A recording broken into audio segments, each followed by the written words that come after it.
على إبراهيم وعلى آل إبراهيم إنك حميد مجيد. أما بعد فأعوذ بالله من الشيطان الرجيم.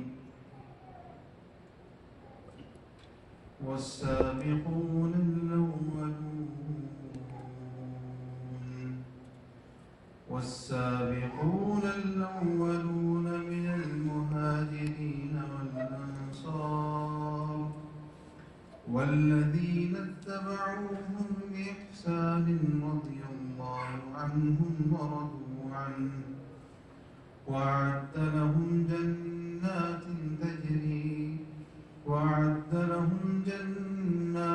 تجري تحتها الأنهار خالدين فيها أبدا ذلك الفوز العظيم. وقال في مقام آخر لقد رضي الله عن المؤمنين إذ يبايعونك تحت الشجرة فعلم ما في قلوبهم فأنزل السكينة عليهم وأثابهم فتحا قريبا. ہر قسم کی تمام تعریف اس رب کے لیے کہ جس نے مجھے آپ کو پیدا کیا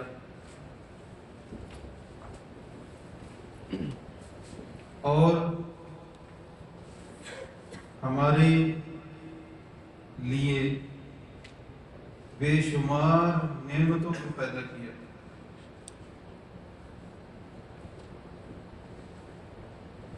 تعریف اس رب کے لیے کہ جو ہر چیز کا خالق ہے، کہ اس کی ہر تخلیق کی ہوئی چیز سے اس کی تعریف، اس کی ثنا ظاہر ہوتی ہے. بے شمار درود و سلام امام الانبیاء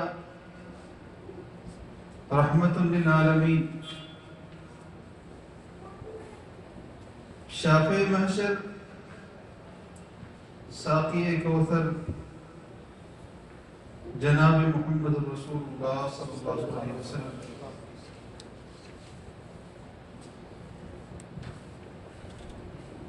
حمد و ثنا اور درود و سلام کے بعد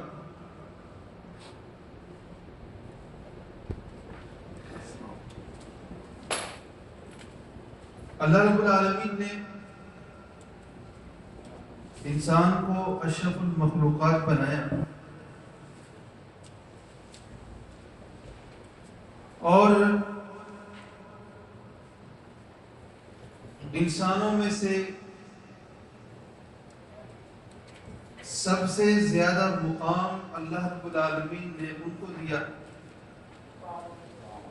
کہ جو اس کے اوپر ایمان لانے والے ہیں.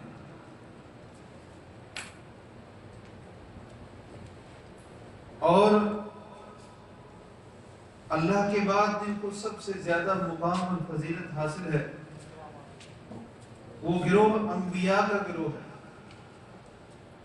وہ اللہ کے نبی اور رسول ہیں، اور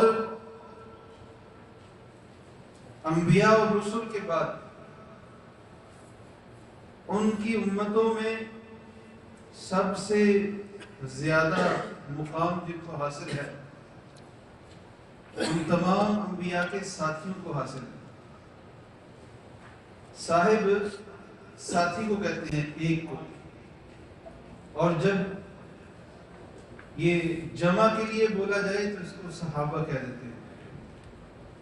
اور جتنے بھی انبیاء ہیں ان انبیاء کے ساتھیوں میں سے جن کو سب سے زیادہ فضیلت حاصل ہے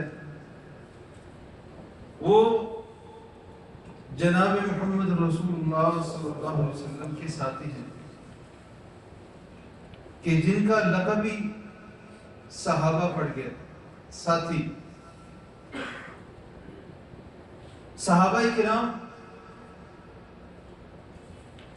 وہ معزز گروہ ہے کہ جن کو اللہ رب العالمین نے امت محمد صلی اللہ علیہ وسلم میں سب سے زیادہ مقام دیا۔ ارشاد باری تعالی ہے والسابقون الاولون من المہاجرین والانصار، کہ مہاجر اور انصار میں سے جو ابتدا میں ایمان لے کے آئے، جو دوسروں کے اوپر سبقت لے کے گئے، اور جنہوں نے ان کی پیروی کی جو ان کے بعد آئے، یعنی کہ تمام صحابہ کرام رضی اللہ عنہم، اللہ ان سب سے راضی ہو گیا، ورضوا عنہ، اور وہ سب اپنے رب سے راضی ہو گئے، وَأَعَدَّ لَهُمْ جَنَّاتٍ، اور اللہ نے ان کے لیے باغات جنتیں تیار کی ہیں کہ جن کے نیچے سے نہریں بہتی ہیں، خالدین فیہا ابدا۔ امام الانبیاء کی یہ ساتھی ہمیشہ جنت میں رہیں گے، ذالک الفوز العظیم، یہ سب سے بڑی کامیابی ہے، سب سے عظیم کامیابی۔ اور پھر ان صحابہ کرام میں سے مزید خاص لوگ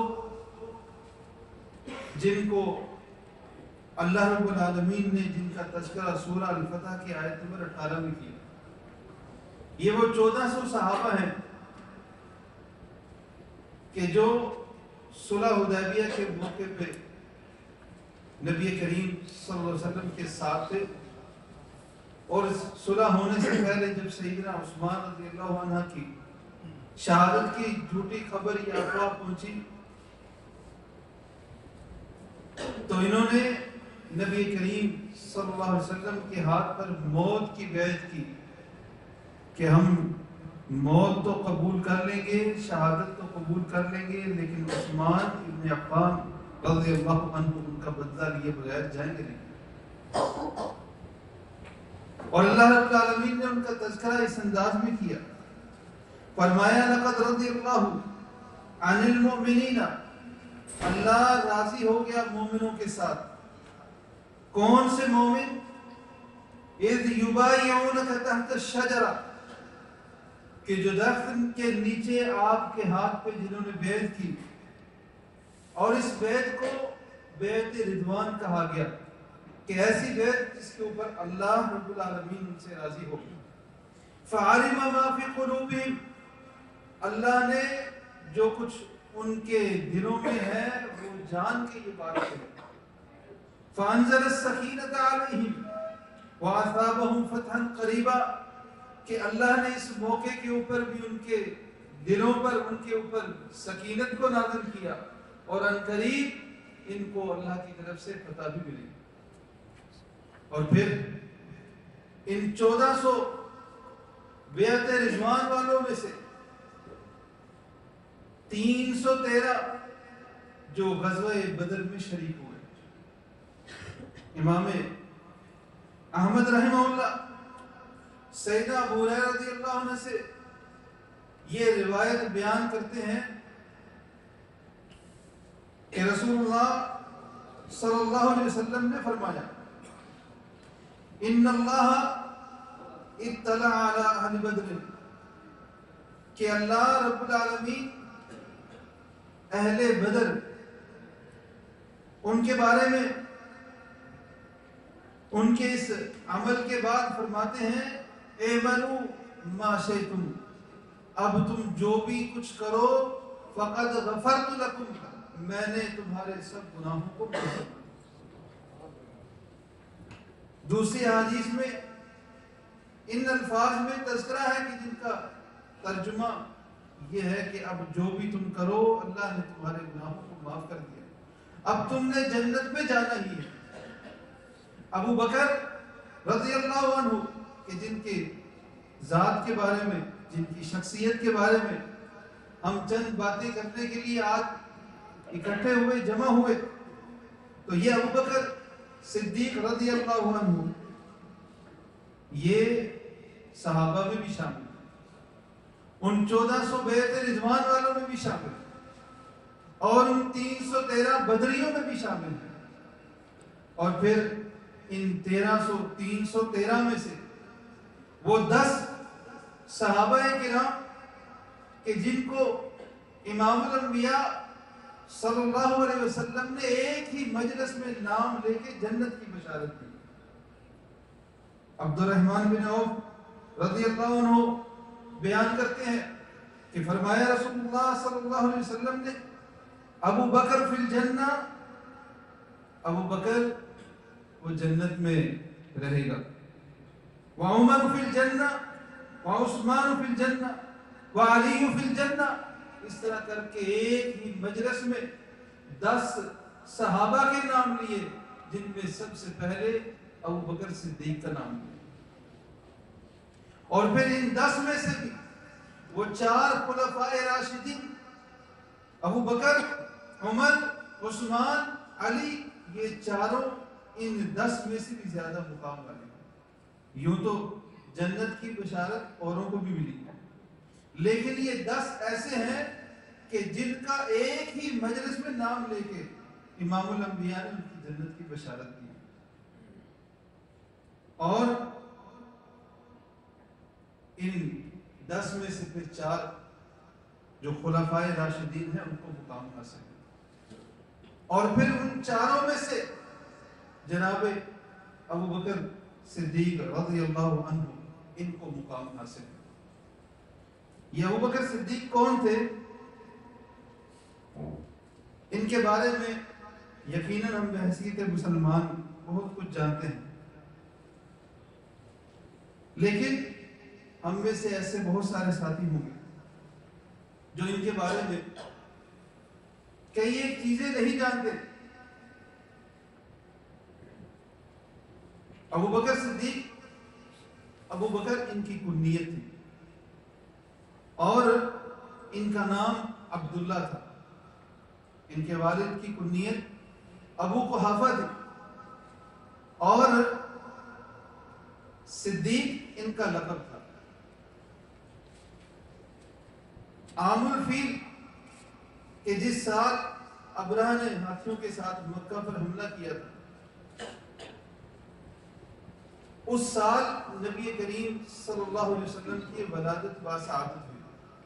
اس بات پر تمام مورخین کا اتفاق ہے کہ سیدنا ابو بکر صدیق رضی اللہ عنہ ان کی ولادت اس کے بعد ہی ہوئی، بعض کے نزدیک 2 سال بعد، بعض کے نزدیک 3 سال بعد، اور بعض کے نزدیک اس کے 2.5 سال کے بعد ابو بکر صدیق رضی اللہ عنہ کی ولادت ہوئی۔ دوسرے الفاظ میں ہجرت سے تقریباً 51 سال قبل سیدنا ابو بکر صدیق رضی اللہ عنہ ان کی ولادت ہوئی۔ نبی کریم صلی اللہ علیہ وسلم پر سب سے پہلے ایمان لانے والے یہی ابو بکر ابن ابی قحافہ تھے۔ ایام جاہلیت میں بھی، اسلام کو قبول کرنے سے پہلے بھی، جو ان کا وقت، جو ان کی زندگی مکہ میں گزری، مکہ والے بھی ان کی پاک دامنی اور ان کی شرافت کی گواہی دیتے تھے، اور ایسے بہت سارے واقعات ہیں۔ سیدنا ابو بکر صدیق رضی اللہ عنہ نبی کریم صلی اللہ علیہ وسلم کے اوپر صرف سب سے پہلے ایمان لانے والے ہی نہیں، بلکہ ایمان لانے کے بعد نبی کریم صلی اللہ علیہ وسلم کی ساری زندگی ان کے ساتھ ہمیشہ رہنے والے ہیں۔ اسلام قبول کیا، نبی کریم صلی اللہ علیہ وسلم کے ساتھ کھڑے ہو گئے، تکلیفیں بھی آئیں، مارے بھی کھائیں، ایک وقت، ایک موقع ایسا بھی آیا اپنے گھر کے باہر قرآن پڑھا کرتے تھے۔ اہل مکہ نے کیا کیا؟ مارا، اتنا مارا کہ یہاں تک کہ بے ہوش ہو گئے، اتنا مارا یہاں تک کہ بے ہوش ہو گئے۔ سیدنا ابوبکر صدیق رضی اللہ عنہ اللہ کے نبی کے وہ ساتھی ہیں کہ جنہوں نے ابتدائے اسلام سے ہی تکلیفیں بھی برداشت کی، مصیبتیں بھی اٹھائیں اور اللہ کے راستے میں خرچ بھی کیا۔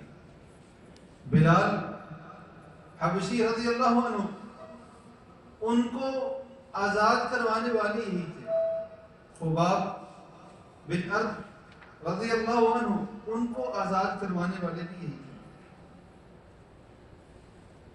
نبی کریم صلی اللہ علیہ وسلم کی کوئی بھی تکلیف ہو، کوئی بھی مشکل ہو، وہ نبی کریم صلی اللہ علیہ وسلم کے ساتھ کھڑے رہے۔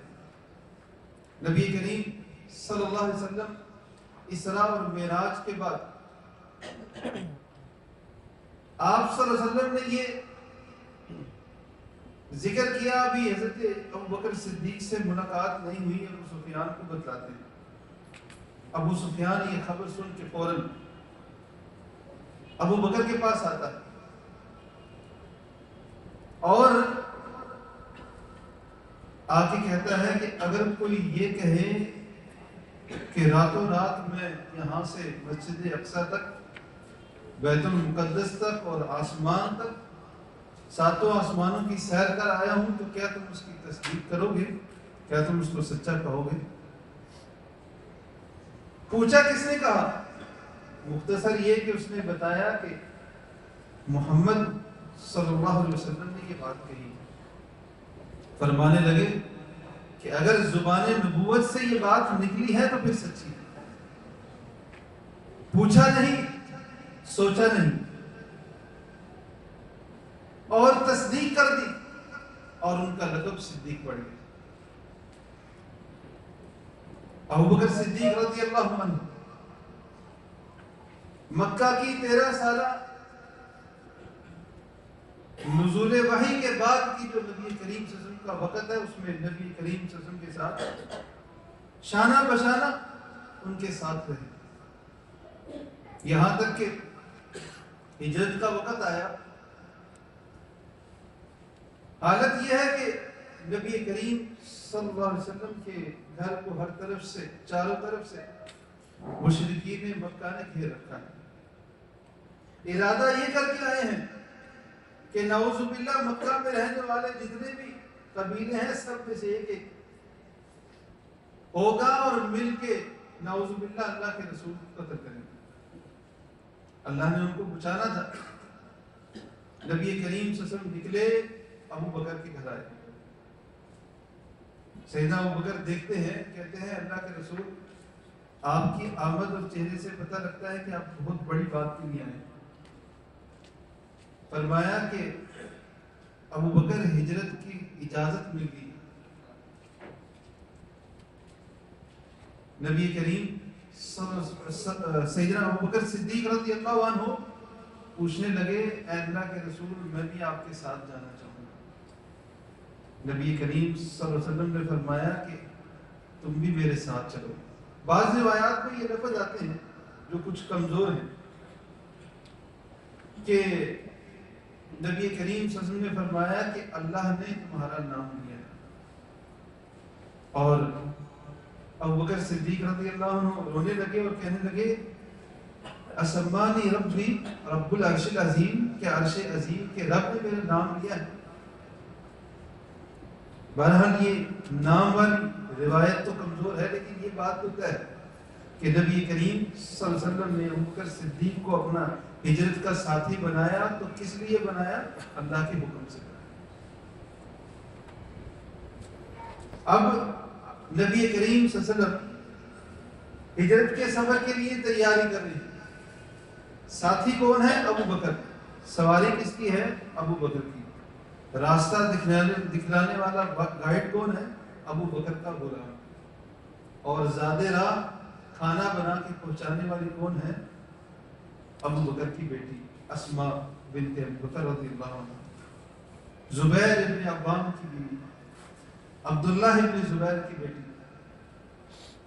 سفر کے لیے نکلے ہیں، مختصر کرتا چلو، سفر پہ روانہ ہوتے ہیں، غار ثور میں پہنچتے ہیں، ابوبکر صدیق رضی اللہ عنہ وہ پہلے غار میں داخل ہوتے ہیں، اس کی صفائی کر کے اچھی طرح صاف کر کے اپنے سر کا جو کپڑا ہے پگڑی کو امامے کو اتار کے اس کی پٹیاں بنا کے سوراخوں میں دے دیتے ہیں کہ ان سوراخوں میں سے کوئی چیز نکل کے تو نبی کریم صلی اللہ علیہ وسلم کو تکلیف نہ پہنچائے۔ یہاں پہ ایک بات ہم موسیٰ علیہ السلام کے حوالے سے بھی کرتے چلے، تھوڑی سی بات مزید واضح ہو جائے گی۔ موسیٰ علیہ السلام جب اپنی قوم کو لے کے نکلے ہیں نا، سب سے آگے ہیں، سامنے پانی آ گیا، پیچھے فرعون کے لشکر ہے۔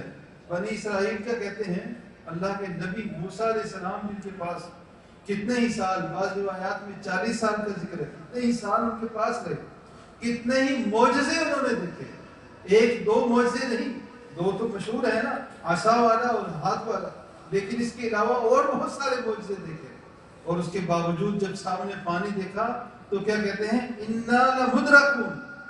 اِنَّا لَمُدْرَكُونَ کا مطلب ہے کہ فرعون نے تو ہمیں پا لیا۔ ہمارے یہاں پنجابی میں کہتے ہیں مروا دیتے، کہ فرعون تو ہمیں پکڑ لے گا، ہمیں تو بس وہ قتل کر دے گا، اس کا لشکر ہمیں پالے گا، نقصان پہنچائے گا۔ اللہ کا نبی ساتھ ہے اور پھر بھی اللہ کے اوپر توکل اور بھروسہ نہیں۔ اور ادھر یہ ابوبکر صدیق ہے، اللہ کے نبی کے ساتھ ہے، اکیلے ہیں، غار میں اندر جا کے اچھی طرح صاف کر کے اور جگہ بنائی، اپنا جو ہے وہ سر کے اوپر رکھا ہوا کپڑا اور اوپر والا کپڑا وہ اس کی صفائی میں اور سوراخوں کو بند کرنے میں خرچ کر دیا۔ نبی کریم صلی اللہ علیہ وسلم کو اندر بلایا، خود بیٹھتے ہیں، نبی کریم صلی اللہ علیہ وسلم کا سر آپ کی گود میں ہے اور سیدنا ابوبکر صدیق اس حالت میں بیٹھے ہیں کہ باقی سب سوراخ بند ہو گئے، ایک باقی رہ گیا، اس کے اوپر اپنی ایڑی رکھی۔ نبی کریم صلی اللہ علیہ وسلم کا سر آپ کی گود میں ہے، نبی کریم صلی اللہ علیہ وسلم آرام فرما رہے ہیں۔ اب وہ جس سوراخ کے اوپر اپنا پاؤں رکھا تھا، پاؤں کی ایڑی رکھی تھی، وہاں پہ جو سانپ یا جو بچھو جو بھی تھا اس نے ڈنگ مارا، ایک بار دو بار، یہاں تک کہ تکلیف سے آنکھوں سے آنسو نکلے۔ پاؤں کو وہاں سے ہٹایا نہیں کہ اللہ کے نبی تھکاوٹ میں ہے، آپ کی نیند خراب ہوگی، تکلیف پہنچے، پاؤں کو وہیں پہ رکھا اور آنکھوں سے آنسو نکلے۔ نبی کریم صلی اللہ علیہ وسلم کے چہرہ مبارک پہ گرے، آنکھ کھلی، پوچھا ابوبکر کیا ہوا؟ جواب دیا، نبی کریم صلی اللہ علیہ وسلم نے اپنا لعاب، اپنا تھوک سیدنا ابوبکر صدیق کی اس ایڑی کے اوپر لگایا اور دشمن سر پہ ہے۔ ابوبکر صدیق رضی اللہ عنہ فرماتے ہیں کہ گویا کہ حالت یہ تھی کہ اگر وہ اپنے پاؤں میں دیکھتے تو ہمیں دیکھ لیتے، اگر اپنے پاؤں میں دیکھتے تو ہمیں وہ دیکھ لیتے، اور پریشان ہو گئے، شدید پریشان ہو گئے۔ پریشانی کس بات کی تھی کہ مجھے تکلیف پہنچے گی؟ نہیں، اس بات کی پریشانی تھی کہ اللہ کے نبی صلی اللہ علیہ وسلم کو تکلیف پہنچے گی۔ تو اللہ رب العالمین نے ان کی اس پریشانی کو اور نبی کریم صلی اللہ علیہ وسلم کے دلاسے کو قرآن میں ذکر کیا اور اس انداز میں فرمایا۔ یہ بھی سورہ توبہ میں آیت ہے، اور اللہ تعالیٰ یہاں پہ ذکر فرماتے ہیں کہ اِذْ أَخْرَجَهُ الَّذِينَ كَفَرُوا، کافروں نے ان کو تکلیف پہنچائی، مکہ سے نکلنے پہ مجبور کر دیا۔ ثَانِيَ اثْنَيْنِ إِذْ هُمَا فِي الْغَارِ، غار میں دو تھے، ایک ابو بکر اور دوسرا کون؟ محمد کریم صلی اللہ علیہ وسلم۔ اِذْ يَقُولُ لِصَاحِبِهِ، جب نبی کریم صلی اللہ علیہ وسلم اپنے ساتھی سے کہہ رہے ہیں لا تحزن ان اللہ معنا، تو پریشان نہ ہو ابو بکر، تو غم نہ کر، ان اللہ معنا، اللہ ہمارے ساتھ ہے۔ اور حدیث میں یہ الفاظ ہیں ابو بکر تیرا ان دو کے بارے میں خیال کیسا ہے کہ جن کے ساتھ تیسرا ان کا رب مددگار ہے۔ اذ ہما فی الغار، جب وہ غار میں تھے تو فانزل اللہ سکینتہ علیہ، اللہ نے سکینت بھی ان کے اوپر نازل کی اور اپنے لشکروں کے ساتھ ان کی مدد بھی کی۔ یہ ہجرت کا سفر جاری ہے۔ سیدنا ابوبکر صدیق رضی اللہ عنہ کبھی ایسے ہوتا ہے کہ اللہ کے رسول کے آگے چلنا شروع کر دیتے ہیں اور کبھی پیچھے چلنا شروع کرتے ہیں۔ نبی کریم صلی اللہ علیہ وسلم پوچھتے ہیں ابو بکر کیا پریشانی ہے، کبھی آگے اور کبھی پیچھے ہو جاتے ہو؟ فرماتے ہیں اللہ کے رسول صلی اللہ علیہ وسلم جب میں پیچھے ہوں اور اس بات کا ڈر ہو کہ آگے سے کوئی آ نہ جائے تو میں آپ کے آگے چلنا شروع کر دیتا ہوں، اور جب اس بات کا غم کرتا ہے، یہ اندیشہ ہوتا ہے کہیں کوئی پیچھے سے نہ آ جائے، تو اللہ کے رسول پھر میں آپ کے پیچھے آگے چلنا شروع کر دیتا ہوں۔ سراقہ بن مالک نبی کریم صلی اللہ علیہ وسلم اور حضرت ابو بکر کا پیچھا کرتے کرتے پہنچ گئے، پیچھا کرتے کرتے پہنچ گئے۔ اس کی وہ گھوڑے کی ٹانگیں، اگلی ٹانگیں ریت میں 2 بار 3 بار دھنس بھی جاتی ہیں۔ مختصر یہ کہ ابو بکر رضی اللہ عنہ سفر کی ان تکلیفوں کو دیکھ کے ایک وقت ایسا بھی آتا ہے کہ آنکھوں سے آنسو آ جاتے ہیں۔ نبی کریم صلی اللہ علیہ وسلم پوچھتے ہیں ابو بکر تجھے کس چیز نے رلا دیا؟ کیا فرمایا؟ کہتے ہیں اے اللہ کے رسول صلی اللہ علیہ وسلم مجھے آپ کی تکلیف نے رلا دیا، آپ کی پریشانی نے رلا دیا ہے، آپ کی سفر کی تکلیف علیحدہ ہے اور دشمن کے جو پیچھا ہے اس کی پریشانی ہے۔ اللہ کے رسول میری آنکھوں سے آنسو آئے ہیں تو آپ کی تکلیف کی وجہ سے آئے۔ یہ اللہ کے نبی سے ان کی محبت کی اور ان کا ساتھ تھا۔ اور اب سفر گزرتا جا رہا ہے ہجرت کا، یہاں تک کہ قباء پہنچتے ہیں۔ سیدنا ابوبکر صدیق رضی اللہ عنہ قباء پہنچتے ہیں، اپنی چادر کو امام الانبیاء کے سر کے اوپر ایسے تان لیتے ہیں، سایہ بھی دیتے ہیں، اور میزبانوں کو دور سے پتہ چلے کہ مہمانوں میں سے اللہ کے رسول کون ہے اور دوسرا ساتھی۔ کتنے سارے قصے ہیں سیرت کی کتابوں میں موجود ہیں صحیح اسناد کے ساتھ کہ ابوبکر صدیق نے اس مکہ کے پر تکلیف دور میں نبی کریم صلی اللہ علیہ وسلم کے ساتھ کیسی کیسی قربانیاں ہیں، کیسی کیسی تکلیفیں برداشت کی۔ لیکن آئیے ہم تھوڑا سا آگے چلتے ہیں۔ نبی کریم صلی اللہ علیہ وسلم مدینہ پہنچ جاتے ہیں، مسجد نبوی کی بنیاد رکھی جاتی ہے۔ تو مسجد نبوی کے لیے جو جگہ تھی وہ یتیم بچوں کی تھی، 2 یتیم بچوں کی۔ وہ جگہ خرید کے مسجد نبوی کے لیے وقف کون کرتا ہے؟ وہ مال دینے والا کون ہے؟ ابوبکر صدیق ہے رضی اللہ عنہ۔ جب اپنے گھر سے نکلے تھے، مکہ سے جب اپنے گھر سے نکلے تھے، تو دیوار میں جو رقم رکھنے کے لیے جگہ تھی، والد ان کی نابینا تھے، تو اس جگہ پہ جو رقم پڑی ہوئی تھی وہ تھیلی رقم کی اٹھا لی، اور وہاں پہ بچوں کا تھیلی میں کچھ پتھری کچھ ایسی چیزیں ڈال کے رکھ دو تاکہ ہاتھ سے چھوئیں تو پتہ چلے کہ یہاں پہ مال ہمارا موجود ہے۔ اور جتنا کچھ تھا وہ سارا ساتھ لے کے نبی کریم صلی اللہ علیہ وسلم کے ساتھ مدینہ میں پہنچے، تو پھر وہی سخاوت جاری ہے۔ نبی کریم صلی اللہ علیہ وسلم کسی بھی غزوے میں جاتے ہیں، وہ غزوہ بدر ہو، احد ہو، خندق ہو، وہ تبوک کا سفر ہو یا مکہ کا سفر ہو، دشمن سر پہ کھڑا ہے، مسلمان کمزور نظر آ رہے ہیں بظاہر یا دشمن کمزور نہ، ہر حالت میں نبی کریم صلی اللہ علیہ وسلم کے ساتھ۔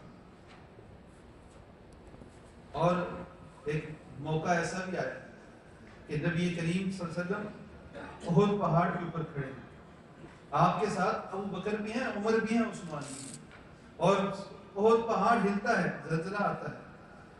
نبی کریم صلی اللہ علیہ وسلم فرماتے ہیں احد رک جا، تیرے اوپر ایک اللہ کا رسول، ایک صدیق اور 2 شہید کھڑے۔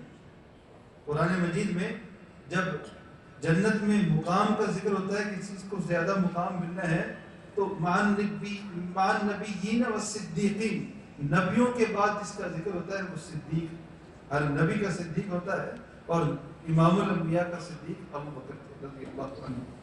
نبی کریم صلی اللہ علیہ وسلم کے بارے میں ارشاد فرماتے ہیں کہ اگر میں کسی کو خلیل چنتا، دوست بناتا، اپنا سب سے گہرا دوست، تو ابو بکر کو بناتا، لیکن میرا وہ خلیل وہ اللہ کے ساتھ کی دوستی ہے، تعلق ہے، اتنی گہرا، اتنا تعلق ہے۔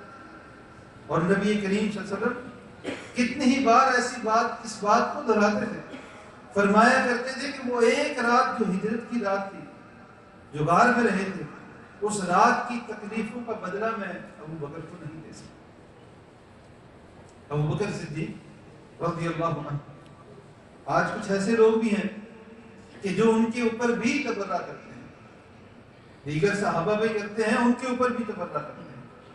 ہماری یہ عادت نہیں ہے کہ لوگوں کو دوسروں کو گالیاں دیں، بلکہ ہم ان کا مقام بیان کرتے ہیں جن کو اللہ اور اس کے رسول نے مقام دیا ہے۔ نبی کریم صلی اللہ علیہ وسلم کے پاس ایک خاتون ہے، کہتی ہے اللہ کے رسول صلی اللہ علیہ وسلم مجھے کچھ مدد کیجیے، تعاون کیجیے، ضروریات پوری کیجیے۔ نبی کریم صلی اللہ علیہ وسلم کی ضرورت پوری کرتے ہیں۔ وہ خاتون کہتی ہے اللہ کے رسول میں دور سے آئی ہوں، دوبارہ آؤں آپ نہ ملیں تو کس کے پاس جاؤں؟ فرمایا میں نہ ہوں تو ابو بکر کے پاس جاؤں۔ لوگ کہتے ہیں کہ ابو بکر نے علی ابن ابی طالب رضی اللہ عنہ ان کا مقام چھین لیا تھا، غصب کر لیا تھا ان کا۔ نبی کریم صلی اللہ علیہ وسلم تو ابو بکر کے بارے میں یہ فرماتے ہیں عائشہ رضی اللہ عنہ کی روایت ہے کہ میں چاند اور ستاروں کو رات میں دیکھ رہی تھی، نبی کریم صلی اللہ علیہ وسلم سے گفتگو ہو رہی ساتھ میں نے پوچھا اللہ کے رسول کوئی ایسا بھی ہوگا کہ جس کی نیکیاں ان ستاروں کی تعداد کے برابر ہوں؟ نبی کریم صلی اللہ علیہ وسلم نے فرمایا ہاں۔ کہتے ہیں میں نے سوچا میرے ابا جان کا نام ہے۔ نبی کریم صلی اللہ علیہ وسلم نے فرمایا کہ ان ستاروں کی تعداد ان کی گنتی کے برابر نیکیاں عمر ابن خطاب۔ کہتی ہیں میں نے پوچھا اے اللہ کے رسول صلی اللہ علیہ وسلم تو میرے ابا جان ان کی نیکیاں کتنی ہیں، ابو بکر کی کتنی ہیں؟ فرمایا کہ وہ ایک رات، اس ایک رات کی نیکی اس کا مقام اور یہ سارے ستاروں کی گنتی کی نیکیاں، یہ عمر کی ساری نیکیاں، اس ایک رات کی نیکی ابو بکر کی ان سے زیادہ ہے۔ تو ساری نیکیاں کتنی ہوگی؟ کبھی ستاروں کو گنا ہے؟ یہ جو زمین میں ہم کھڑے ہو کے دیکھتے ہیں ستارے، وہ تھوڑے نظر آتے ہیں، جو کوئی اوپر جاتا ہے اس کو زیادہ ہی نظر آتے ہیں۔ اور جو خلا میں سیارچوں کے ذریعے آج کے دور میں جانتے ہیں تو وہ اربوں خربوں کی تعداد ان کی بتاتے ہیں۔ جو ستارے ہم دیکھتے ہیں ان کی تعداد اربوں خربوں میں ہے، گنتی نہیں کر سکتے۔ اور ابو بکر کی اس ایک رات کی نیکیاں ان ستاروں کی تعداد سے بھی زیادہ ہے۔ اس کا مقام کتنا ہوگا؟ ابو بکر تو وہ ہیں کہ جن کے بارے میں امام الانبیاء خود فرماتے ہیں جنت کے 8 دروازوں کا ذکر ہو رہا ہے، جنت کے 8 دروازے ہیں۔ یہ کتاب یہ باب الجہاد ہے کہ جہاد کرنے والے اس میں سے داخل ہوں گے۔ یہ روزہ باب الصیام ہے، ریان، کہ جو کثرت سے نفلی روزے رکھتے ہیں وہ اس میں سے داخل ہوں گے۔ یہ نماز کثرت سے نفلی نماز پڑھنے والوں کے لیے ضرورت ہے۔ 8 دروازوں کا ذکر ہو رہا ہے۔ ابو بکر صدیق پوچھتے ہیں اے اللہ کے رسول کوئی ایسا بھی ہوگا کہ جن کو 8 دروازوں سے آواز آئے گی، ندا لگے گی آؤ اس دروازے سے داخل ہو جاؤ، آؤ اس دروازے سے داخل ہو جاؤ؟ نبی کریم صلی اللہ علیہ وسلم نے فرمایا ابو بکر تو ان میں سے ہے کہ جن کو 8 دروازوں میں سے آواز لگائی جائے گی آؤ جنت کے کسی دروازے میں سے داخل ہو۔ ہر دربار کہے گا اس دروازے سے میں اس دروازے سے داخل ہو۔ ابو بکر صدیق تو وہ تھے کہ جب امام الانبیاء کی بات ہوتی نبی کریم صلی اللہ علیہ وسلم ان کو پکارتے، جواب میں کیسے کرتے؟ کیا کہتے؟ جواب کیسے دیتے؟ کہا کرتے تھے فدا کا ابھی و امی، اے اللہ کے رسول آپ کے اوپر میرے ماں اور باپ قربان جائیں۔ وہ جو امام الانبیاء کے اوپر اپنا سب کچھ قربان کرنے والا ہو اس کو پھر تبرہ کیا جاتا ہے، اس کے بارے میں عجیب و غریب باتیں کی جاتی ہیں۔ وہ کہ جس کے بارے میں گواہی قرآن دے دے۔ سنیے ذرا سیدنا عبداللہ ابن عباس رضی اللہ عنہ کی یہ روایت ہے کہ سیدنا ابوبکر صدیق رضی اللہ عنہ یہودیوں کے مدارس میں ایسے گھروں میں سے ایک جگہ میں داخل ہوئے جہاں پہ وہ تورات پڑھا کرتے تھے۔ تو وہاں پہ بہت سارے یہودی اکٹھے تھے، تو ان میں سے ایک آدمی جو ان کا بڑا تھا، ان کا راہب تھا، اس کا نام فنحاس تھا، جو ان کے علماء میں سے تھا، احبار میں سے تھا۔ اس کے ساتھ کچھ اور بھی لوگ تھے، مختصر یہ کہ سیدنا ابوبکر صدیق نے اسے کہا اے فنحاس تو اللہ سے ڈر جا اور اسلام کو قبول کر. فواللہ انک لتعلم، اللہ کی قسم تو جانتا ہے ان محمد رسول اللہ، کہ محمد صلی اللہ علیہ وسلم اللہ کے رسول ہیں، اور تمہارے پاس حق بات موجود ہے، تم تورات میں اس کو لکھا ہوا انجیل میں اور تورات میں پاتے ہو. اس نے کہا واللہ یا ابا بکر ما بنا الی اللہ من فقر وانہ الینا لفقیر. اس ساری عبارت کا 2 لفظوں میں ترجمہ کریں تو اس نے کہا کہ اللہ فقیر ہے، ہمارا محتاج ہے، ہم تو غنی ہیں. سیدنا ابوبکر صدیق رضی اللہ عنہ اس کی یہ بات اور کچھ آگے اور کے الفاظ میں سنے، غصے میں آگے اس کے چہرے کے اوپر زور سے تھپڑ مار دیا. وقال والذی نفسی بیدہ، قسم ہے اس ذات کی کہ جس کے ہاتھ میں میری جان ہے، اگر ہمارے اور تمہارے درمیان عقد معاہدہ نہ ہوتا تو میں تیری گردن اتار دیتا ہے اللہ کے دشمن. مختصر یہ کہ وہ فنحاس نبی کریم صلی اللہ علیہ وسلم کے پاس کہتا ہے اللہ کے رسول اپنے، وہ تو محمد کہتے تھے، کہا کہ محمد اس نے ابو بکر نے مجھے تھپڑ مارا ہے. نبی کریم صلی اللہ علیہ وسلم نے پوچھا ابو بکر رضی اللہ عنہ سے کہ تمہارے بیچ میں کیا معاملہ ہو؟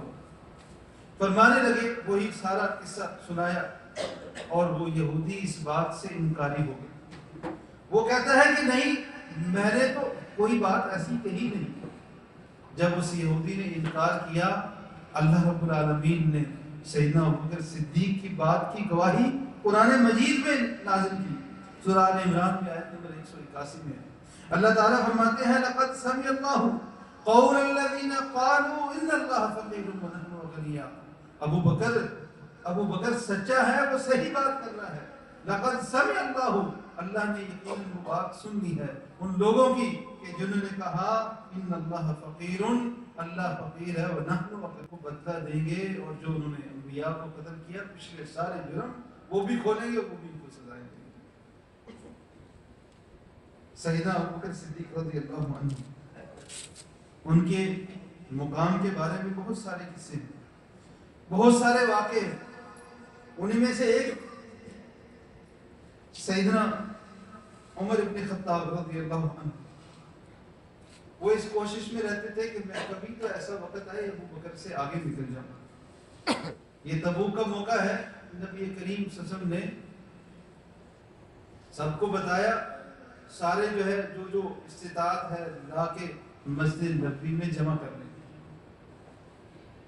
سیدنا عمر ابن خطاب رضی اللہ عنہ اپنے گھر کا آدھا سامان لے کے مسجد نبوی میں، جو کچھ تھا آدھا گھر میں رکھ لیا، آدھا مسجد نبوی میں لے. کہتے ہیں میں سوچنے لگا کہ آج تو میں ابو بکر سے آگے نکل جاؤں گا. جب بھی کوئی ایسا اجتماع یا ایسا موقع ہوتا ہے جب کچھ لے رہے ہوتے ہیں تو یہی پوچھتے ہیں کہ کیا لائے. ابو بکر صدیق رضی اللہ عنہ کی باری آئی تو اللہ کے نبی نے پوچھا ابو بکر گھر کیا چھوڑ کے آئے؟ حضرت عمر کہتے ہیں کہ جب نبی کریم صلی اللہ علیہ وسلم نے سوال پوچھا، سوال کے انداز سے میں سمجھ گیا کہ آج بھی میں پیچھے رہ گیا.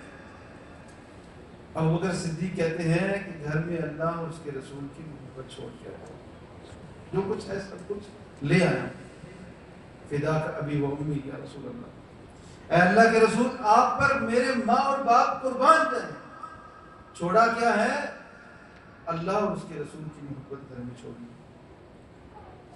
نبی کریم صلی اللہ علیہ وسلم بیماری کی حالت میں ہیں، بیمار ہیں، حتیٰ کہ وقت ایسا آیا، کچھ مہینے پہلے ہم یہ تفصیل سے بیان کر چکے ہیں، اشارہ کر رہے ہیں کہ نبی کریم صلی اللہ علیہ وسلم سے مسجد میں نماز پڑھانے کے لیے جانے نہیں ہوتی. فرمایا کہ مروا ابا بکر یصلی بالناس، ابو بکر سے کہو لوگوں کو نماز پڑھا دو. عائشہ رضی اللہ عنہا فرماتی ہیں میں نے کہا اللہ کے رسول ابو بکر نرم دل ہیں، ان سے ایسا نہیں ہو پائے گا، آپ عمر ابن خطاب سے کہہ دیجیے. دوبارہ فرمایا مروا ابا بکر ابو بکر سے کہو لوگوں کو جا کے نماز پڑھائے۔ بعض روایات میں ایسا ہے کہ حضرت عمر ابن خطاب کو لوگوں نے آگے کر دیا، آپ نے پھر فرمایا کہ ابو بکر کو بھیجو وہ نماز پڑھائے۔ ابو بکر صدیق نے نماز پڑھائی۔ نبی کریم صلی اللہ علیہ وسلم کی جتنی بھی نمازیں بیماری کی اس حالت میں گزری کہ آپ مسجد میں نہ جا سکے، وہ نبی کریم صلی اللہ علیہ وسلم کی زندگی میں حضرت ابو بکر نے پڑھی۔ یہ واضح ترین اشارہ ہے کہ نبی کریم صلی اللہ علیہ وسلم کے بعد خلافت نبی کریم صلی اللہ علیہ وسلم کے خلیفہ بنیں گے تو ابو بکر صدیق بنیں گے۔ نبی کریم صلی اللہ علیہ وسلم کے یہ ساتھی نبی کریم صلی اللہ علیہ وسلم فوت ہو جاتے ہیں، دنیا سے چلے جاتے ہیں، سب پریشان ہیں۔ ابو بکر صدیق تک خبر پہنچتی ہے، آتے ہیں اور آ کے نبی کریم صلی اللہ علیہ وسلم کے چہرے سے چادر اتارتے ہیں، ماتھے پہ بوسہ دیتے ہیں، جاتے مسلمانوں کو دیکھتے ہیں، ان کی تکلیف، ان کی پریشانی دیکھتے ہیں کہ کچھ تو ایسے ہیں جو کچھ حوصلے میں ہیں اور کچھ ایسے ہیں کہ انتہائی پریشان، اور پریشانی کی حالت یہاں تک کی پہنچی کہ عمر ابن خطاب جیسے کہتے ہیں کہ جو یہ کہے کہ محمد کریم صلی اللہ علیہ وسلم اس دنیا سے چلے گئے ہیں، میں اس کی گردن تن سے جدا کر دوں گا، تلوار ہاتھ میں رکھی پڑی۔ ابو بکر صدیق رضی اللہ عنہ آگے ہوئے، اکٹھا کیا سب کو، کہا، فرمایا من کان یعبد محمدا فإن محمدا قد مات، کہ جو محمد صلی اللہ علیہ وسلم کی عبادت کیا کرتا تھا تو محمد صلی اللہ علیہ وسلم تو فوت ہو چکے۔ ومن کان یعبد اللہ، اور جو اللہ کی عبادت کرتا تھا، فإن اللہ حی لا یموت، اللہ زندہ بھی ہے اور اللہ کو کبھی موت بھی نہیں آتی۔ لوگوں کو اکٹھا کیا، آپس میں سب کی گفتگو ہوئی، مشورہ ہوا، یہاں تک کہ حضرت ابوبکر صدیق کے ہاتھ کے اوپر بیعت قبول کرنا، سب نے ان کو اپنا خلیفہ مان لیا۔ اب منبر پہ چڑھے بیعت کے بعد اور پھر خطبہ دینے لگے، فرمانے لگے، یا ایھا الناس، اے لوگو، قد ولیت علیکم ولست بخیرکم، مجھے میرے سپرد تمہارے معاملات کیے گئے ہیں اور میں تم میں سے بہترین نہیں ہوں۔ فَإِنْ أَحْسَنْتُ، اگر میں اچھا کروں، نیکی کے کام کروں، صحیح کام کروں، صحیح راستے پہ چلوں، تو پھر میری مدد کرنا، اور اگر میں برا کروں فَقُومُونِي، تو پھر مجھے اس کام سے روک دے۔ اور فرمایا کہ امانت، سچی بات، سچ کیا ہے؟ امانت، خیانت نہ کرنا، امانت، امین بن کے رہنا، یہ صدق، یہ سچائی ہے، اور خیانت کرنا یہ جھوٹ ہے۔ اور تم میں سے کمزور، وَالضَّعِيفُ فِيكُمْ قَوِيٌّ عِندِي، تم میں سے جو کمزور ہے میرے نزدیک وہ طاقتور ہے، یہاں تک کہ وہ اپنا حق لے لے، اور میرے نزدیک جو تم میں سے کسی اور کا حق لے، میرے نزدیک وہ کمزور ہے، یہاں تک کہ میں اس کے پاس جو دوسروں کا حق ہے اس سے لے کے دوسروں کو دوں۔ اور پھر فرمایا آخر میں، اطیعونی ما اطاعت اللہ ورسولہ، میری اطاعت کرنا جہاں تک میں اللہ اور اس کے رسول کی اطاعت میں ہوں۔ یہاں پہ ایک بات بھی سمجھتے چلیں کہ کیا ابو بکر صدیق رضی اللہ عنہ ان کا مقام بڑا ہے یا ائمہ کرام کا مقام بڑا ہے؟ اللہ کے ولی جو مختلف ادوار میں گزرے، کیا اللہ کے ولیوں کا مقام بڑا ہے یا ابو بکر صدیق کا مقام بڑا ہے؟ کیا آج کے دور کے یا آج سے گزشتہ 14 صدیوں میں جتنے بھی علماء گزرے، کیا ان علماء کا مقام بڑا ہے یا ابو بکر صدیق کا مقام بڑا ہے؟ اور ابو بکر صدیق وہ اپنی زبان سے یہ کہہ رہے ہیں کہ اطیعونی، میری اطاعت کرنا کب تک؟ ما اطاعت اللہ ورسولہ، کہ جب میں اللہ اور اس کے رسول کی اطاعت کروں، جب تک میں اللہ اور اس کے رسول کی اطاعت کروں۔ فَإِذَا عَصَيْتُ اللَّهَ، جب میں اللہ کی نافرمانی کروں، فَلَا طَاعَةَ لِي عَلَيْكُمْ، تو اس وقت پھر تمہارے اوپر میری اطاعت کرنا واجب نہیں رہے گا۔ اور آج کا مسلمان وہ کیا کرتا ہے؟ وہ کسی کے کہنے پہ کیا کرتا ہے؟ اپنی ہی بیٹیوں کو ہلاک کر دیتا ہے۔ یہ ہمارے ہی ملک کا واقعہ ہے۔ 3 یا 2 بیٹیاں تھیں اور آگے ابھی اولاد نرینہ بیٹا نہیں ہو رہا تھا، بیٹی کی خواہش تھی۔ کیا کرتا ہے؟ کہتا ہے جی مجھے ٹی وی پہ یہ سب کچھ آیا، یوٹیوب پہ موجود ہے، کہتا ہے مجھے پیر صاحب نے کہا تھا اس انداز میں چلہ کاٹو جس میں سے ایک کام یہ تھا کہ پہلے ایک بیٹی کو قتل کیا جو 3 یا 3.5 سال کی تھی، اور دوسری اس سے چھوٹی جو ہے ابھی وہ موت کے قریب تھی جب پولیس ان تک پہنچی۔ انہوں نے کہا اس طریقے سے چلہ کاٹو گے تو پھر تمہارے ہاں بیٹا ہوگا۔ یہ اللہ کے نبی ہیں اور اللہ کے آخری نبی ہیں کہ جن کے ذکر کو اللہ نے خود فرمایا وَرَفَعْنَا لَكَ ذِكْرَكَ، ہم نے آپ کے ذکر کو بلند کیا۔ جو دعا کے لیے ہاتھ اٹھاتے تھے اللہ قبول کرتا تھا، بلکہ وہ اپنے لیے کیا دوسروں کے لیے دعا مانگتے اللہ تب بھی قبول کرتا تھا۔ ان کے ہاں 4 بیٹیاں ہوئی، کسی ایک بیٹی کو بھی تکلیف نہیں دی۔ بلکہ آج کے دور میں بھی مثالی باپ دیکھنا ہے تو امام الانبیاء کی زندگی کو دیکھیں، آپ وہ اپنے بیٹیوں سے کیسے سلوک کرتے تھے، کیسے ان کے ساتھ جو ہے وہ حسن اخلاق سے پیش آتے تھے، اپنی بیٹیوں کو کیسے مقام دیتے تھے۔ آج کا مسلمان اٹھتا ہے، کبھی اس کی بات مانتا ہے، کبھی کس کی، کہتا ہے فلاں نے یہ کہا، فلاں نے یہ کہا، اس کے سامنے اللہ اور اس کے رسول کی بات پیش کی جاتی ہے، اس کو چھوڑ کے دوسروں کی بات مانتا ہے۔ اور یہاں پہ سیدنا ابوبکر صدیق رضی اللہ عنہ کہ جن کو اللہ نے امام الانبیاء کے بعد، نبیوں کے بعد کسی کو مقام دیا تو ابوبکر صدیق کو مقام دیا، کہ جن کے بارے میں نبی کریم صلی اللہ علیہ وسلم نے خود فرمایا کہ جنت میں سب سے پہلے جانے والا وہ کون ہوگا؟ امام الانبیاء جناب محمد رسول اللہ صلی اللہ علیہ وسلم۔ ابوبکر صدیق نے پوچھا اے اللہ کے رسول آپ کے ساتھ کون ہوگا؟ کہتے ہیں میرے دل میں خواہش تھی میں اللہ کے نبی کے ساتھ۔ فرمایا کہ جب دربان یہ کہے گا محمد کریم صلی اللہ علیہ وسلم کو دیکھ کے ان کی بات کو سن کے کہے گا ہاں مجھے آپ کے آنے پر ہی حکم دیا گیا تھا کہ آپ آئیں تو میں جنت کا دروازہ کھولوں، فرمایا کہ اس وقت ابوبکر میرے ساتھ ہو۔ وہ ابوبکر کہہ رہے ہیں کہ جو اللہ کے نبی کو اپنے کندھوں پہ سوار کر کے غار سور کی چڑھائی چڑھتے ہیں، آج ہم سے پیدل خود نہیں چڑھا جاتا، وہ اللہ کے نبی کو اپنے کندھوں پہ اٹھا لیتے ہیں۔ وہ ابوبکر جو اللہ کے نبی کے لیے ہر وقت جان کو قربان کرنے کے لیے تیار رہتے تھے، وہ کہتے ہیں ممبر نبوی پہ کھڑے ہو کے، اس ممبر پہ کہ جس ممبر کے اوپر نبی کریم صلی اللہ علیہ وسلم خود کھڑے ہو کے خطبہ ارشاد فرمایا کرتے تھے، یہ الفاظ بولتے ہیں کہ ما اطاعت اللہ ورسولہ، جب میں اللہ اور اس کے رسول کی جب تک میں اطاعت کروں تب تک تم میری بات مانو، اور جب میں اللہ کی نافرمانی کرنے لگوں تب میری بات کو نہ مانو۔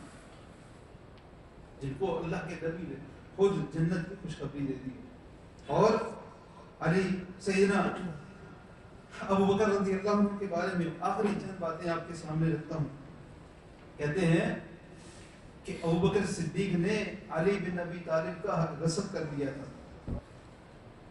اس کا حق علی بن ابی طالب کا۔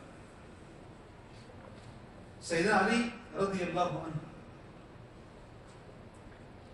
ان کے بیٹے محمد ابن حنفیہ ابوبکر سیدنا علی رضی اللہ عنہ کی لونی، ان سے جو بیٹے تھے محمد، وہ کہتے ہیں قلت لابی، میں نے اپنے والد سے پوچھا ای الناس خیر بعد رسول اللہ صلی اللہ علیہ وسلم، اپنے والد علی سے پوچھا اللہ کے رسول کے بعد لوگوں میں سب سے بلند مقام کس کا ہے؟ فرمانے لگی ابو بکر کا۔ کہتے ہیں کہ میں نے پھر دوبارہ پوچھا کہ اس کے بعد ثم من؟ قال عمر، فرماتے ہیں کہ عمر۔ اور محمد ابن حنفیہ کہتے ہیں کہ اس کے بعد مجھے یہ ڈر لگا کہ کہیں میں دوبارہ سما کر پوچھا کہ اس کے بعد کون ہے تو کہیں یہ نہ کہہ دے عثمان، تو میں نے اپنا سوال تبدیل کر دیا۔ کہتے ہیں میں نے پوچھا ثم انت، کیا اس کے بعد آپ ہیں؟ تو کہنے لگے ما انا الا رجل من المسلمین، میں تو مسلمانوں میں سے ایک عام آدمی ہوں۔ سیدنا علی رضی اللہ عنہ فرماتے ہیں الا اخبرکم بخیر هذه الامه بعد نبیها، کیا میں تمہیں اس امت میں نبی کے بعد سب سے بہترین شخص کے بارے میں نہ بتاؤں؟ فرمایا ابو بکر، ثم قال، پھر فرمانے لگے کہ وہ ابو بکر ہیں، اور پھر فرمایا الا اخبرکم بخیر هذه الامه بعد ابی بکر، ابو بکر کے بعد جس کو اللہ نے سب سے زیادہ مقام دیا ہے، کہ میں اس کے بارے میں نہ بتاؤں؟ اور پھر فرمایا کہ وہ کون ہے؟ وہ عمر ہے۔ شقیق بن سلمہ وہ فرماتے ہیں، کہتے ہیں قیل علی بن ابی طالب رضی اللہ عنہ، علی بن ابی طالب رضی اللہ عنہ سے کہا گیا کہ کیا آپ اپنے بعد بھی کسی کو خلیفہ بنا کے جائیں گے، کسی کو اپنی بات مقرر کر کے جائیں گے؟ تو وہ کہنے لگے کہ اللہ کے نبی کے بعد جو سب سے زیادہ مقام تھا وہ ابو بکر کا تھا، جو اللہ کے نبی کے بعد سب سے زیادہ جس کا مقام تھا وہ ابو بکر تھا، اور ابو بکر کے بعد جس کا سب سے زیادہ مقام تھا، جس کو ابو بکر نے خود خلیفہ مقرر کیا، وہ کون ہے؟ عمر ابن خطاب۔ اور پھر آگے انہوں نے بات کی۔ اسی طرح سیدنا علی رضی اللہ عنہ کا ایک قول یہ بھی ہے، فرماتے ہیں کہ جو شخص بھی مجھے ابو بکر اور عمر کے اوپر فضیلت دیتا ہے، میں اس کو وہ کوڑے کی وہ سزا دوں گا جو کسی بہتان لگانے والے کو دی جاتی ہے۔ جو کسی پر بہتان لگاتا ہے، کسی خاتون پر بہتان لگاتا ہے، اس کی سزا 80 کوڑے ہے۔ فرماتے ہیں کہ اس کو میں 80 کوڑے لگاؤں گا جو یہ کہے کہ علی کو ابو بکر اور عمر کے اوپر فضیلت حاصل ہے۔ عقبہ بن حارث رضی اللہ عنہ کہتے ہیں کہ ابو بکر صدیق رضی اللہ عنہ ان کے ساتھ میں نکلا نماز عصر کے لیے، نبی کریم صلی اللہ علیہ وسلم کی وفات کے کچھ ہی دنوں کے بعد۔ میں بھی تھا اور علی بھی تھے اور ابو بکر بھی تھے، کٹھے جا رہے تھے۔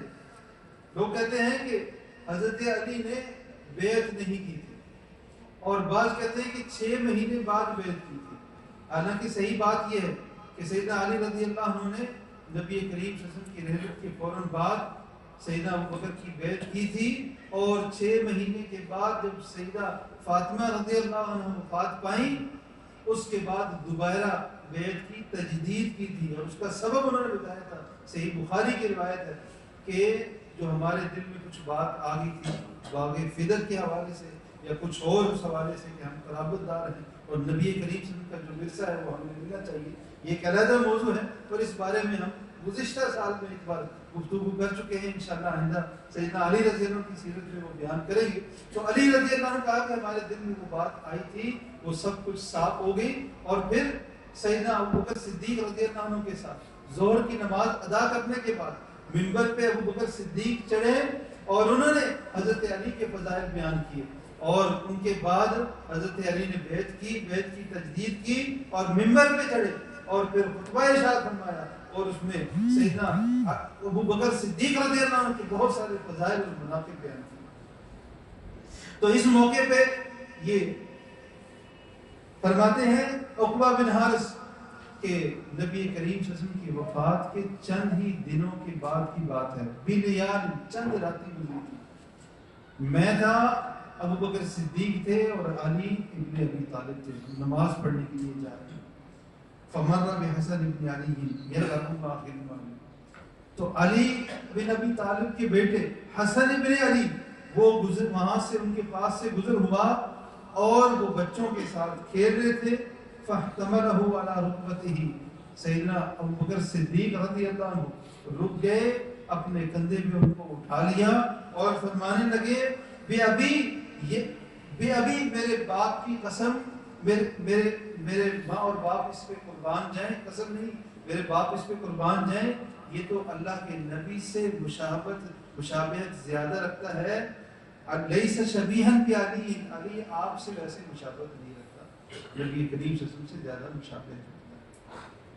قال عقبہ بن حارث کہنے لگے علی یضحک، علی رضی اللہ عنہ نے یہ بات سنی اور مسکرانے لگے، آپس میں اختلاف ہو، بول چال بند ہو جیسے بیان کیا جاتا ہے، تو کہاں ایک دوسرے کے بچوں کو اٹھانے دیا جاتا ہے، ہاتھ نہیں لگانے دیتے ہمارے ہاں، اس کے ساتھ چلنا گوارا نہیں کرتے، اور یہاں پہ اکٹھے جا رہے ہیں نماز پڑھنے میں، بچوں کے ساتھ کھیل بھی رہے ہیں، گفتگو بھی کر رہے ہیں، مسکرا بھی رہے ہیں، اور اس حوالے سے بہت ساری اور بھی باتیں ہیں کہ حضرت علی، ابو بکر اور ان کے خاندانوں کے آپس میں کیسے کیسے رشتہ داریاں تھیں۔ ایک پوری کتاب ہے تقریباً 300 صفحات کی، جس کا نام ہے رحماء بینہم، کہ صحابہ آپس میں رحم دل تھے۔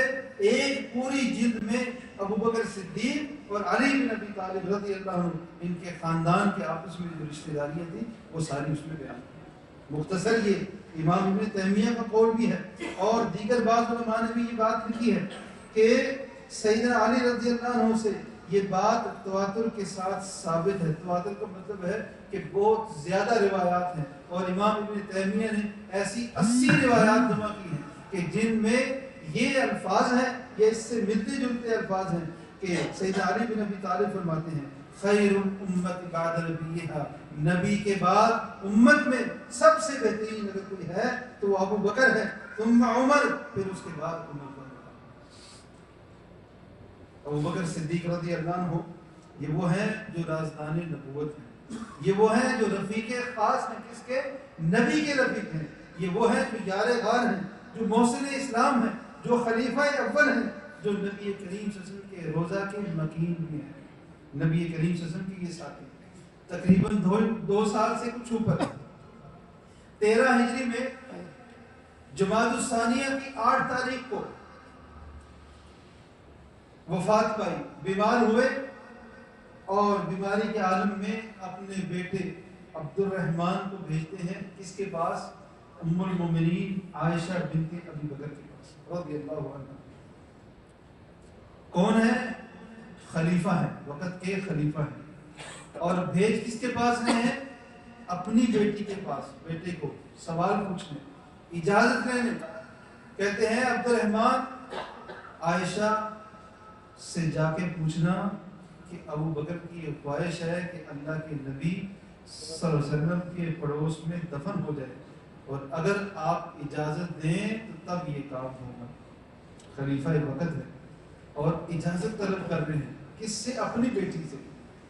ہم تو جو ہے نا بچوں کے آگے بچے جوان ہو جائیں تو تب بھی اپنا حکم ان کے اوپر چلانا چاہتے ہیں، اور یہ خلیفہ وقت ہے، اور عائشہ رضی اللہ عنہ سے اجازت طلب کر لی۔ انہوں نے اجازت دے دی اور وہیں پہ دفن ہوئے۔ ابو بکر صدیق وہ ہیں کہنے والے جو مرضی کہتے رہے، کہنے والے جو مرضی کہتے رہے۔ ابو بکر صدیق وہ ہیں کہ قرآن جن کے بارے میں نازل ہوا، جن کی صداقت کی گواہی قرآن نے دی، ابو بکر صدیق وہ ہے کہ جہاں جہاں صحابہ کا ذکر ہوا ان کے فضائل قرآن میں ذکر ہوئے، کہیں پہ اولئک هم الصادقون کہا گیا، کہیں پہ یہ فرمایا گیا اولئک هم المفلحون، کہیں پہ فرمایا گیا ان کا ذکر کر کے صحابہ کا کہ ذالک الفوز العظیم، انہوں نے جو کچھ حاصل کیا ہے یہ سب سے عظیم کامیابی ہے۔ وہ جدھر جدھر ذکر ہوا ابو بکر ان میں شامل ہے۔ ابو بکر وہ ہیں کہ جنہوں نے نبی کریم صلی اللہ علیہ وسلم کے اوپر سب سے پہلے ان کے ہاتھ پہ اسلام کو قبول کیا، اپنی ساری زندگی نبی کریم صلی اللہ علیہ وسلم کے ساتھ گئے، نبی کریم صلی اللہ علیہ وسلم دنیا سے گئے اس حالت میں کہ وہ ابو بکر سے راضی تھے، ابو بکر صدیق دنیا سے گئے اس حالت میں کہ ان کا رب ان سے راضی تھا، وہ اپنے رب سے راضی تھے، اور اس وقت جتنے لوگ موجود تھے سب ان کی تعریف کرتے تھے۔ اور آج دنیا گزرنے کی اتنی صدیاں بیت جانے کے باوجود آج بھی مسلمان جو صحیح ایمان والے ہیں، جو اللہ اور اس کے رسول کے اوپر ایمان رکھتے ہیں، جو اللہ اور اس کے رسول سے محبت رکھتے ہیں، وہ ابو بکر سے بھی ویسے ہی محبت رکھتے ہیں۔ المرء مع من احب، بندہ جس کے ساتھ محبت کرتا ہے وہ اسی کے ساتھ ہے۔ ہم بھی ابو بکر صدیق سے محبت کرتے ہیں اور ان کی سیرت کا تذکرہ کرتے ہیں، ان کی سیرت کو پڑھتے ہیں، ان کا تذکرہ کرتے رہیں گے۔ بحیثیت مسلمان مجھے اور آپ کو، ہم سب کو چاہیے کہ یہ صحابہ کرام جو نبی کریم صلی اللہ علیہ وسلم کے باغ نبوت کے پھول تھے، ان کی زندگیوں کو خود بھی پڑھتے رہیں اور اپنے بچوں کو ان کے بارے میں بتاتے چلے ہیں۔ ابھی 2 سال 2.5 سال سے پہلے کی بات ہے، ایک جگہ پہ جمع ہوئے، درس تھا، 4 بچے تھے تقریباً 10 سال کے آس پاس۔ ان سے ایک سوال کیا گیا کہ میں نے سوال کیا، پوچھا کہ خلفائے راشدین کون تھے اور ان کے نام بتائیں۔ چاروں میں سے کسی ایک کو بھی جواب نہ آیا۔ ان 4 کے علاوہ وہاں پہ 25 لوگ جوان اور کچھ بڑی عمر کے موجود تھے، ان کو بھی چاروں خلفائے راشدین کا نام نہ آئے، پھر بھی ہمیں کوئی کہہ دے تو پھر ہم بات دوسرے انداز میں سمجھتے ہیں، پھر بھی ہم اپنے آپ کو مسلمان سمجھتے ہیں کہ جن کے ساتھ محبت کرنا ہمارے ایمان کا حصہ ہے، ہمیں ان کے نام تک پتہ نہیں۔ نبی کریم صلی اللہ علیہ وسلم کے یہ ساتھی سیدنا ابوبکر صدیق وہ ہیں کہ جن کو نبی کریم صلی اللہ علیہ وسلم نے ایک بار نہیں کئی بار ان کے سامنے ان کو جنت کی بشارت دی، جو نبی کریم صلی اللہ علیہ وسلم کے حضرت زندگی میں بھی ساتھی تھے اور قبر میں بھی ان کے ساتھی، جب پڑوس میں مدفون ہے، کل قیامت کے دن اٹھیں گے ان کے ساتھ ہوں گے، اور جب جنت میں داخل ہوں گے انہی کے ساتھ جنت میں سب سے پہلے داخل ہوں گے۔ اللہ تعالیٰ سے یہ دعا ہے کہ اللہ تعالیٰ مجھے اور آپ کو جو کہا سنا اس کے اوپر عمل کرنے کی توفیق عطا فرمائے۔